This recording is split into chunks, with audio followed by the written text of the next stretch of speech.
Nandito tayo ngayon sa Valenzuela dahil meron tayong na-discover na isang restaurant na nag-o-offer ng only breakfast buffet.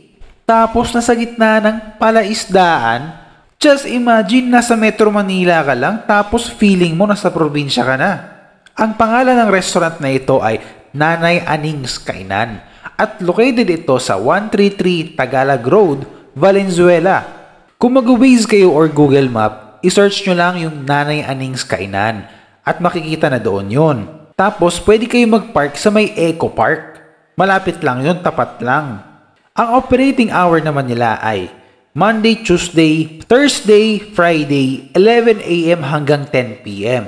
Every Wednesday naman ay close sila. Saturday and Sunday, 7 AM hanggang 12 AM. Ang price ng kanilang only breakfast ay 149 pesos. Tapos sa kanilang only lunch naman ay 299 pesos naman yun. Both breakfast and lunch nila ay sobrang panalo. Mura na, maganda pa ang view mo. Tapos napansin ko din, malamig siya at mahangin. For this video, breakfast buffet nila ang ire-review natin. Saturday and Sunday po, magkaiba ang menu nila.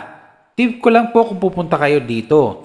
Mas okay kung Saturday dahil mas sulit. Danggit nila hindi na crispy, matagal na naluto.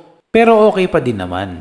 Scrambled egg nila, ordinary lang. Garlic rice nila, panalo para sa akin. Kasi lasang-lasa ko yung garlic. Isa din itong steam okra sa mga nagustuhan ko dito. Halatang fresh dahil ang dali niya manguya, ang lambot niya tapos healthy pa. Nakadami nga ako ng okra kasi nasarapan talaga ako.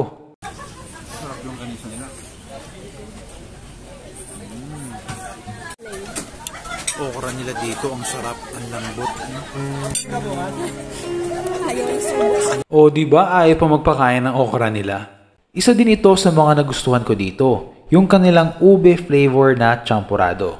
Sa totoo lang, hindi talaga ako kumakain ng champurrado dahil hindi ko gusto yung lasa. Pero dahil bago sa paningin ko, ang ube champurrado kaya tinikman ko. And to my surprise, ang sarap ng ube champurrado.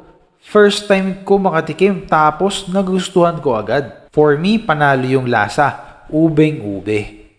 Kung tatanungin ako kung babalik ako dito, ang sagot ko ay yes. Affordable ang price, maganda yung lugar, very relaxing. Tapos sa kabila nila, pwedeng mag-fishing. Tapos yung mga nahuli mo, pwede mo bilhin. Yung mga staff nila sobrang mabait, mabilis kumilos, kaya for me, sobrang panalo talaga dito. Gusto mo ba ng ganitong content na tipid, mura, sulit at honest review sa mga kainan? Tara at i-follow nyo kami. Yun lang. Bye!